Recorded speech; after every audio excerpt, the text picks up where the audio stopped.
윤상현 의원의 발언 예. 이게 사실 그 의원들이 친박계 의원이라는 게 지금 밝혀지고 있거든요. 그런 문제들 그리고 뭐 장하나 의원 곧 방송하겠지만은 예. 이런 문제들이 지금 한창 민감하고 방송해야 되는데 모든 사람을 글로 몰아서 거기에만 관심을 너무 가지는 게 집중을 갖는 거는 네. 좀 문제가. 그래서 오늘 Y뉴스에서는 예. 국정원은 왜 장하나 의원의 통신 자료를 들춰봤을까? 네, 이 오늘 부분을 뭐 깊이 취재해 오셨다고요. 뭐 깊이 취재할 것까지는 없는데 어쨌건 그 과정들에 대해서 좀 구체적으로 좀 알아봤습니다. 이게 정말로 국정원이 사찰을 한 것인지 그렇죠. 아닌지 그런 부분에 대한 걸 취재를 해봤습니다. 그러니까 국정원이 장하나 의원 통신 자료를 조회를 했다는 거를 장하나 의원이 늦게 한 겁니까? 어떻게 선호가 어떻게 되는 거예요? 이게 이제 테러 방지법과 관계없이 이제 테러 방지법이 통과되고 이런 전국이 시끄러웠잖아요. 예. 그때 이제 장하나 의원이 환노위에 국회 환노위 소속이니까 맞습니다. 노조 활동가들하고 얘기를 하다가 자기 통신 자료가 틀렸다. 그런 얘기를 들었다는 거예요. 아, 그냥 우연히? 예, 뭐 얘기했고 그래서 그럼 나도 뭐 장 의원도 한번 해봐라. 예, 예. 그게 뭐 이제 기자라는 얘기도 하고 그렇게 하는데 그래서 장 의원이 신청을 했다는 거예요.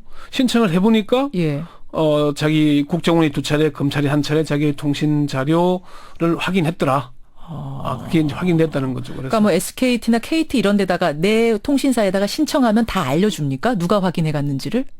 예, 확인하는 절차가 있는데 예. 통신 자료 제공 사실 확인서 제가 지금 그 자료 보시는 대로 가지고 있어요. 예, 장하나 의원이 여기 보는 대로 신청을 2월 26일 했잖아요. 그러네요. 그러니까 3월 3일 날 이게 발부된 거잖아요. 밑에 SK텔레콤에서. 예, 예. 이렇게 SK텔레콤은 한 일주일 정도면 나오는데 다른 통신사는 10일에서 20일 사이에 걸린다 그러고 지금은 사실 이게 뭐 문의가 폭주하고 있다고 그럽니다. 제가 가지고 있습니다. 예. 이제 고객은 누가 신청했는지 고객 사항이 나오고 밑에 예. 제공 사실, 제공 요청 기관 국정원 등 3건. 네. 문서 번호 뭐 나오고 제공 요청 사유 어쩌고 저쩌고 이렇게 나오네요. 예, 예. 자, 그렇다면은 왜 국정원은 들여다봤을까? 주제로 들어가 보죠. 예, 예. 이게 이제 국정원 설명을 들어보니까 장하나 의원을 타깃으로 해서 한 건 아니다. 국정원 관계자는 국가보안법 위반 혐의자 내사 과정에서 예. 피내사자에게 문자를 보낸 사람의 전화 가입자를 확인하는 과정에서 이게 장하나 의원께 나온 것 같다. 그렇게 설명을 했습니다. 검찰에서 뭐라고 말합니까? 검찰에서는 이게 이제 청주지방검찰청이 지난해 10월 13일에 통신 자료를 제공받은 건데 예, 예. 이 또한 장 의원을 직접 겨냥했다기보다는 수사 과정에서 나온 것 같다는 게 검찰 관계자의 설명입니다. 청주지검 관계자는 당시에 청주시장에 대한 수사가 있었고 예. 충청 지역의 한 대학에 대한 수사가 등등 몇 건이 있었는데 아마도 수사와 관련된 주요 인물의 통화 내역을 추적하던 중에 예. 장 의원의 전화번호가 나와서 누군지 확인하는 차원에서 이루어졌을 가능성이 있다 이렇게 얘기를 하더라고요. 이게 무슨 얘기냐면은 예. 김현정 앵커가 저랑 통화를 했는데 김현정 앵커가 수사 대상이 됐다. 그 통화 내역을 찾아보다 보니까 제 전화번호가 나온 거예요. 권영철 기자가 나왔다. 이 사람이 지금 전화번호가 누군 건지 이 사람이 어떤 사람인지 확인했다. 알아보려고. 그렇게 했다는 거죠. 그러니까 지금 제가 아까 제공 요청 기관 국가정보원 등 3건이라고 했는데 거기에 등 3건에 검찰도 들어가는 거군요. 국정원도 들어가고. 그 뒤에 통신 자공 2페이지 보시죠. 예. 통신 자료 제공 내역 있잖아요. 국정원이 2번 요구했고 청주지방검찰청이 1번 예. 요구했고 이렇게 3건. 네. 그러니까 장하나 의원을 타겟으로 해서 사찰한 건 아니라는 얘기네요. 국정원이나 검찰의 설명은 그렇습니다. 수사를 하는 과정에서 장하나 의원의 전화번호가 나왔고 그래서 그걸 확인하는 과정이었다 이런 설명인데요. 예. 그렇지만 장하나 의원이나 야당에서는 의혹을 제기하고 있습니다. 테러 방지법이 통과되기도 전에 이미 주요 인물들에 대해서 사찰을 하고 있었던 게 아닌가 하는 의구심이 일고 있는 거죠. 장하나 의원과 통화를 했는데 결정적인 건 3건 다 짐작되는 바가 없다는 겁니다. 자기가 이 3건을 요청했는데 이 시기에 뭘 특별히 국정원이나 검찰로부터 주목받을 일이 없었다. 일이 없었다. 예. 평상시와 다를 바가 없었다. 그렇죠. 그래서 자기는 이제 국정원과 검찰에 왜 통신 자료를 요청했는지 자료를 제출해달라. 예, 예. 그걸 요청하는 상태다는 얘기고요. 장 의원은 국정원이 제출할지는 모르겠지만 광범위하게 무리하게 마구잡이식으로 정보를 수집한 게 아닐까 하는 생각이 든다.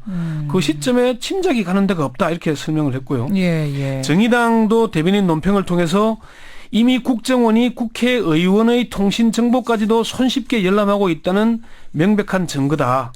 국회의원의 정보를 이렇게 쉽게 열람할 수 있다는 것은 일반 국민들의 정보는 이미 공개된 것이나 다름없다는 것을 의미한다. 이렇게 논평하게 됐어요. 지금 말씀하신 것처럼 국회의원의 통신 자료를 이렇게 쉽게 들여다봤다면 일반 국민 거는 마음 먹으면 뭐 이거 뭐 이미 공개된 거나 다름없다라고 생각해도 될 만큼 좀 불안한 측면이 있네요.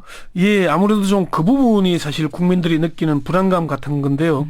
통신 지금 통신 자료라고 얘기하는 것은 가입자 내역 확인서를 말하는 거거든요. 그러니까 여기서 좀 정리를 할 것은 국정원이 요청했다고 해서 통화 내용이 간다든지 이런 건 아니고. 그러니까 두 가지인데 통신 가입자 내역 확인서가 있고 이 번호의 주인이 이제 누구냐, 언제 가입했느냐 뭐 이런 게 있고 하나는 통화 내역. 그러니까 누구랑 통화했느냐, 어떤 문자를 주고 받았느냐, 몇 분을 했느냐, 뭐 어느 위치에서 했느냐 이런 것은 이제 통화 내역이잖아요. 그렇죠. 요거가 두 개 가지가 구분이 되는데 통신 자료 가입자 내역 확인서는 수사기관이나 국정원 같은 정보기관, 국세청 등에서 공문을 보내면은 통신사에서 제공을 합니다. 근데 통신 내역 앞에 말씀드린 누구랑 통화했고 몇 분 했고 어디서 했고 이런 부분은 영장이 있어야 됩니다. 법원이 발부한 영장이 있어야 가능한 겁니다. 그래요. 그럼 지금 장하나 의원 건은 이 번호, 이 시간에 이렇게 통화한 이 번호가 이 사람 맞습니까? 정도 확인한 건가요? 그렇죠. 지금 나온 거는 그겁니다. 문제는 이제 장하나 의원은 과연 그것만 가져갔겠느냐. 여기에 대한 의구심이 든다. 그래서 왜 내 자료를 요청했는지를 자료를 제출해 달라 이렇게 했다는 거죠. 그 이상이 있는 것 아니냐를 의심하는 거군요. 그러니까 그렇죠. 자, 그러면 장하나 의원 측은 국정원이 왜 들춰봤을 거라고 지금 예상을 하고 있습니까? 장하나 의원은 아까 말씀드린 대로 도대체 알 수가 없다. 결정적인 뭐가 그 당시에 없었다. 그런 얘기를 하는데 장하나 의원의 짐작하기로는 그렇답니다. 11월 18일 날 처음에 이게 얘기를 보면 요청했잖아요. 그러네요.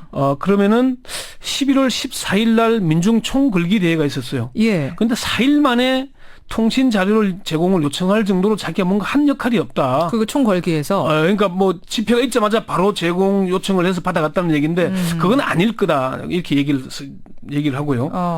또 하나는 사실 이게 국정원이 봤다는 게 사실 문제는 국정원의 수사할 수 있는 것은 한정돼 있잖아요. 그렇죠. 국정원의 수사권은 국가정보원법에 명시가 돼 있는데 형법 중 내란 외환의제, 군형법의 반란의제, 암호 부정 사용의제, 군사기밀보호법에 규정된 죄, 국가보안법에 규정된 죄에 대한 수사만 하게 돼 있거든요. 그렇죠. 국정원이 봤다는 것은 장하나 의원을 사찰한 게 아닌가라는 의심을 갈 수밖에 없는 건데 사실 이게 저도 이 기사를 딱 보고 먼저 듣는 얘기가 장하나 의원이 2013년 박근혜 정부 출범 첫 해에 대선 불복을 선언을 한 적이 있습니다. 그때 이제 조그만 종이에다가 스케치북 같은 데다가 신문에다가, 대선 불복 이렇게 해가지고 SNS에 사진 찍어 올리고 막 그래서 이제 논란이 되고 했어요. 그것도 올렸고 공식 성명을 냈죠. 성명도 냈고요. 성명을 낸 내용이 뭐 이제 그런 박근혜 대통령의 사퇴까지 요구했잖아요. 맞아요.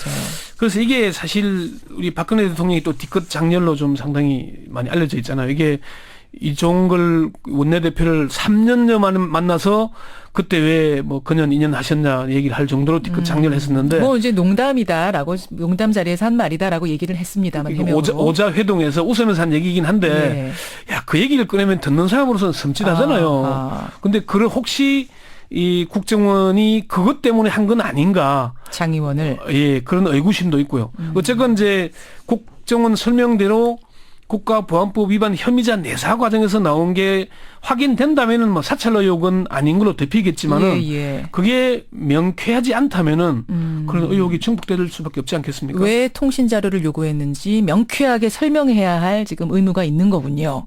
그렇습니다. 근데 테러방지법 통과된 뒤로 정말 통신 자료 제공 사실 확인 요청 이런 지금 장하나 의원 같은 이게 급증하고 있다는 게 사실입니까? 팩트입니까? 그게 저도 어제 확인을 해보니까 통신 3사 모두 통신자료 제공 사실 확인 요청이 상당히 증가하고 있다 이렇게 얘기를 하더라고요. 테러방지법이 한창 논란이 일 때 SNS에 어떻게 요청을 하면 확인할 수 있다는 게 나왔어요. 그게 저도 어제 직접 요청을 해보니까 바로 확인해 줄 수는 없다. 그러면서 그 답을 해주는데 몇 가지 요청 서류 매뉴얼이 있습니다. 예. 지점을 방문하거나 고객센터에 전화로 요청하거나 온라인 고객센터에 신청을 하면 된다. 그런 얘기가 있었어요. 그래요. 예. 근데 요새 그 뭐 사이버상에서 김광진의 예언 이런 말이 돌아다닌다는데 이건 뭡니까? 혹시 그 안 보셨어요? 저도 뭐 언뜻은 봤습니다. 김광진 의원이 지난 3월 7일 페이스북에 글을 올렸어요. 국정원 입장에서는 테러 방지법과 사이버 테러 방지법을 동시에 처리해야 되는데 사이버 테러 방지법이 이제 남았잖아요. 예, 예. 그래서 가만히 있을 국정원이 아니다. 사이버 테러 방지법을 통과시키기 위해 전방위적인 압박이 가해질 거다. 청와대와 새누리당이 나설 것이고 북한발 사이버 테러의 위험성을 알리는 기사들이 쏟아져 나올 것이다. 이렇게 얘기를 했어요. 그런 얘기를 그 얘기 하자마자 얼마 지나지 않아서 바로 국정원이 그런 자료들을 발표하고 언론 보도가 쏟아지기 시작했거든요. 사이버 테러 관련된 게 쏟아졌죠. 예, 그래서 북한발 위험 의혹들이 커지고 있어서 이게 과연 정말 그런 거냐? 북한 위협을 강조하는 게 아니면은 국가정보원이 테러 방지법과 사이버 테러 방지법을 통과시켜서 국정원의 힘을 더 확장하기 위한 것이냐? 이 부분에 대한 국민들의 관심이 좀 더 높아져야 될 것 같습니다. 권영철의 와이뉴스. 권영철 선임 기자 수고하셨습니다. 네.